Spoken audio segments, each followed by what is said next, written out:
Welcome to our channel. இந்த வீடியோவில் நம்ம எதை பற்றி பார்க்க போகிறோம் அப்படின்னாக்கா, அட்ஜஸ்டபிள் மல்டி வைப்ரேட்டர் சர்க்யூட்டை யூஸ் பண்ணி இந்த 2 எல்இடியை எப்படி வந்து மாறி மாறி பிளிங்க் பண்ண வைக்கிறோம் அப்படி தான் நம்ம கான்செப்ட்டு. சர்க்யூட் வந்து 9 வோல்ட் டு 12 வோல்ட் ரன் ஆகக்கூடியது. இந்த R1 C1 அந்த 2 காம்பனண்ட் மூலியமாக ஆசிலேட்டர் க்ரியேட் பண்ணுறோம். அதேமாதிரி R4 C2 இந்த 2 காம்பனண்ட் மூலியமாக இன்னொரு ஆசிலேட்டர் வந்து ரெடி பண்ணுறோம். அந்த R1 C1 ரெண்டு ஜாயிண்ட் ஆகி வரக்கூடிய அந்த ஆசிலேட்டர் அவுட்புட் வந்து Q2 டிரான்சிஸ்டர் இருக்கும். R4 C2 அது ஜாயிண்ட் ஆகி வரக்கூடிய அந்த ஆசிலேட்டர் பல்ஸ் வந்து Q1 டிரான்சிஸ்டருக்கும் நம்ம கொடுக்குறோம். இந்த இடத்துல வந்து R3 அண்டு R2 அது வந்து லோடு ரெசிஸ்டன்ஸ் ஆகும். R1 R4 வந்து ஆசிலேட்டருக்கு உண்டான ரெசிஸ்டர் ஆகும், இங்கே ரன் ஆகும். டிரான்சிஸ்டரை வந்து 2N2222ங்கிற மாடல் தான் யூஸ் பண்ணுறோம். இது வந்து NPN டிரான்சிஸ்டரு. டிரான்சிஸ்டரை வந்து 2 விதமாக நம்ம யூஸ் பண்ணிக்கலாம். இந்த இடத்துல நான் வந்து ஸ்விட்சாக யூஸ் பண்ணுறேன். அனதர் மெத்தட் பார்த்தீங்கன்னா ஆம்பிளிஃபையராகவும் யூஸ் பண்ணிக்கலாம். ஓகேங்களா? இப்போ இந்த இடத்துல பார்த்தீங்கன்னா எல்இடிக்கு வந்து சப்ளை வந்து டைரெக்டாக போயிட்டுருக்கு. நெகட்டிவ் கிடைச்சா எல்இடி வந்து எரியும். அந்த நெகட்டிவ் வந்து டிரான்சிஸ்டர் சுவிட்ச் மூலியமாக கிடைக்கும். டிரான்சிஸ்டருக்கு வந்து எப்படி ஆன் ஆஃப் ஆகும்னு பார்த்தீங்கன்னாக்கா, அந்த ஆசிலேட்டர் வரக்கூடிய பல்ஸ் மூலியமாக பல்ஸ் 1 கிடச்சிச்சுனாக்கா அந்த டிரான்சிஸ்டர் ஆன் ஆகும். பல்ஸ் 0 கிடச்சிச்சுனாக்கா டிரான்சிஸ்டர் வந்து ஆஃப் ஆகும். இப்போ பல்ஸ் 1 கிடச்சி டிரான்சிஸ்டர் ஆன் ஆகிடுச்சுனாக்கா டிரான்சிஸ்டரோட எமிட்டர் பின்னில் கிரவுண்ட் பண்ணியிருப்போம். கலெக்டர் பின் வந்து எல்இடியில் கொடுத்துருப்போம். பேஸுக்கு தான் எப்போதுமே சிக்னல் கொடுப்போம். பேஸுக்கு வந்து 1ங்கிற பல்ஸ் ரெண்டு ஆனிச்சுனாக்கா எமிட்டரில் இருக்கக்கூடிய அந்த கிரவுண்ட் வந்து கலெக்டர் வழியாக எல்இடிக்கு மூலம் எல்இடி வந்து ரன் ஆகும். இது வந்து மாறி மாறி ரன் ஆகும். ஒரு எல்இடி ரன்னிங்கில் இருக்கும்போது இன்னொரு எல்இடி வந்து ஆஃபில் இருக்கும். இந்த இடத்துல C1 C2ங்கிற கெப்பாசிட்டர் வேல்யூவை வேரி பண்ணி இந்த டைமரை வந்து நம்ம வேரி பண்ணிக்கலாம். அந்த ஆன் ஆஃப் டைமரை கெப்பாசிட்டரோட வேல்யூ வந்து இன்க்ரீஸ் பண்ணிங்க அப்படின்னா டைமரோட வேல்யூ அதிகமாகும். கெப்பாசிட்டரோட வேல்யூவை டிக்ரீஸ் பண்ண அந்த பிளிங்கிங் ஸ்பீடு வந்து அதிகமாகும். கெப்பாசிட்டரோட வேல்யூ வந்து இன்க்ரீஸ் பண்ணினாக்கா பிளிங்கிங் ஸ்பீடு வந்து கம்மியாக இருக்கும். அது டைமர் வந்து அதிகமாக இருக்கும். அதிக டைமிங் எடுத்துக்கும் பிளிங்கிங் ஆகிறதுக்கு. கெப்பாசிட்டரோட வேல்யூ அதிகமாச்சுனாக்கா உங்களுக்கு ஸ்பீடாக வேணும்னா கெப்பாசிட்டரோட வேல்யூ கம்மியாக போட்டுக்கணும். வாங்க இந்த சிமுலேஷனில் இந்த சர்க்யூட் எப்படி ரன் ஆகுதுன்னு பார்ப்போம்.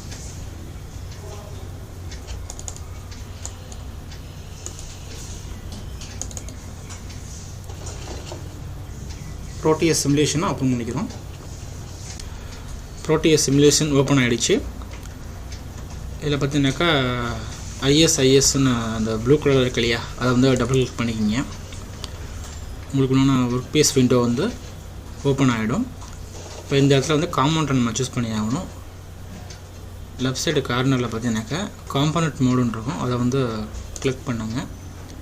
இந்த பிங்கிற சிம்பிளை கிளிக் பண்ணிங்கன்னாக்கா பிக் டிவைஸுங்கிற அந்த ஒரு விண்டோ ஓப்பன் ஆகும். அதில் உங்களுக்கு தேவையான காம்பனண்ட்டு ஃபஸ்ட்டு ரெசிஸ்டன்ஸ் எடுத்துக்குவோம். நம்ம ரெசிஸ்டர் ஓகே, அது வந்துடுச்சு. நெக்ஸ்ட் வந்து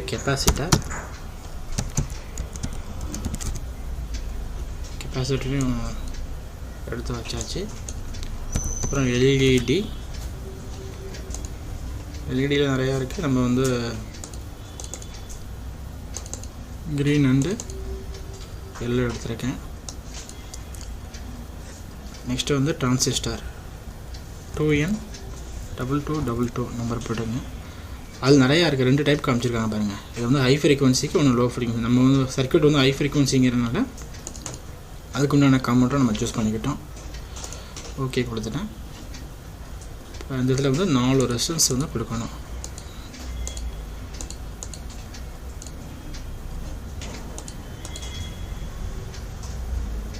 ஒரு ரெசிஸ்டன்ஸ் கொடுத்துட்டேன். அதை வந்து நம்ம வந்து டைரக்ஷன்ஸ் மூவ் பண்ணிக்குவோம்.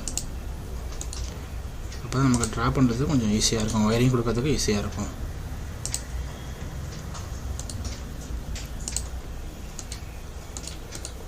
ஓகே,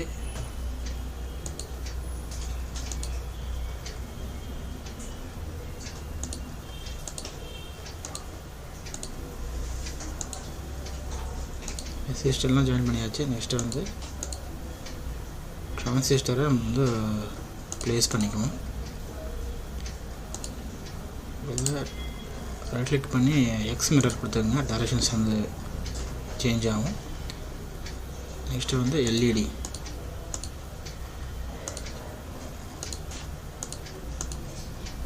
அந்த green and yellow colour LED நான் கொடுத்துட்டேன். ப்ளஸ் அதுக்கு வந்து ஒயரிங்கும் கொடுத்துட்டேன். கனெக்ஷன் ஆகிட்டு நெக்ஸ்ட்டு வந்து கெப்பாசிட்டர் கொடுத்துக்கிறோம்.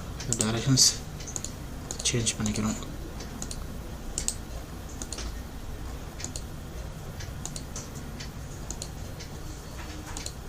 இந்த 2 காம்பனேட்டரும் ஆசிலேட்டர் 1, இந்த 2 காம்பனேட்டர் வந்து ஆசிலேட்டர் 2ன்னு வச்சுக்கிங்க. ஆசிலேட்டர் 1 வந்து Q2 டிரான்சிஸ்டர் இருக்கும். இது R3 C2 இல்லையா, இந்த 2 காம்பனேட்டர் வந்து ஆசிலேட்டர் 2ன்னு வச்சுக்கிங்க. இந்த ஆசிலேட்டர் வந்து Q1 டிரான்சிஸ்டருக்கு மூவ் ஆகிற மாதிரி.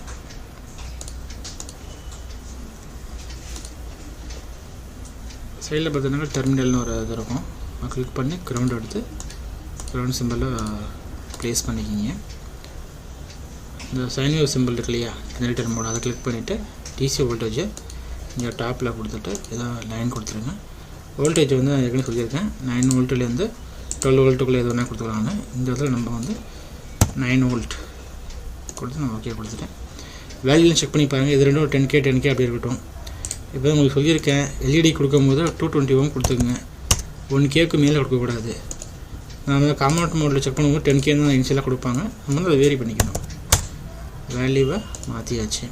அதுமாதிரி கெப்பாசிட்டி பார்த்தீங்கன்னா 1 மைக்ரோஃபாரட் இருக்கு இல்லையா, நார்மலாக நம்ம வந்து ஒரு 100 மைக்ரோஃபாரட் யூஸ் பண்ணி செக் பண்ணி பார்ப்போம் சர்க்யூட்டை. ஓகே, 100 கொடுத்துட்டேன்.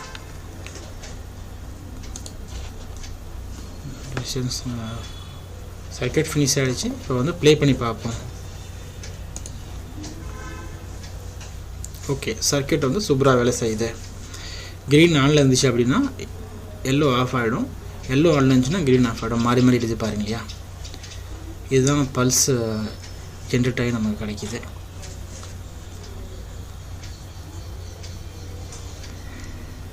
ஓகே, சர்க்யூட் வந்து சூப்பராக ஒர்க் ஆகுது. அதுமாதிரி இதை ஸ்டாப் பண்ணிவிட்டு இந்த வேல்யூ நம்ம வந்து கொஞ்சம் இன்க்ரீஸ் பண்ணி கூட பார்க்கலாம். இப்போ நம்ம 100 கொடுத்துருக்கோம் இல்லையா, அதை வந்து ஒரு 300, நம்ம இதுலேயும் வந்து ஒரு 300ங்கிற மாதிரி இன்க்ரீஸ் பண்ணுங்கள். டைமிங் கொஞ்சம் அதிகமாக எடுத்துக்கும். டைமிங் அதிகமாக எடுத்துக்கிட்டா நம்ம ஸ்பீடு வந்து நமக்கு கம்மியாகிடும்.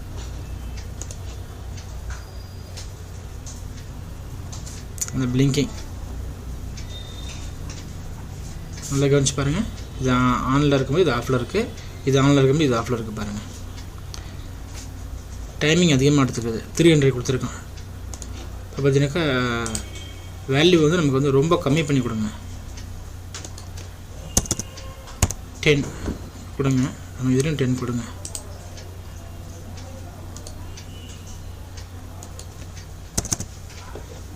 டென்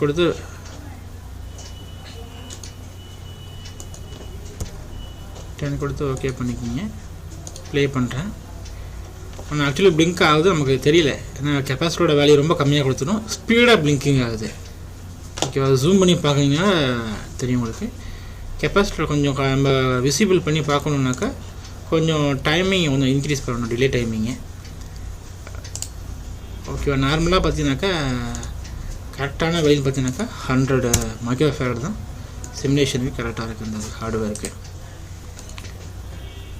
100 கொடுத்துருவோம்.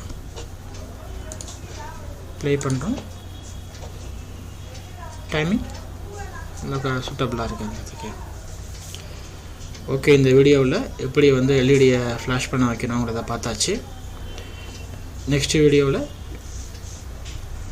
நான் உங்களை மீட் பண்ணுறேன். தேங்க்ஸ் ஃபார் வாட்சிங்.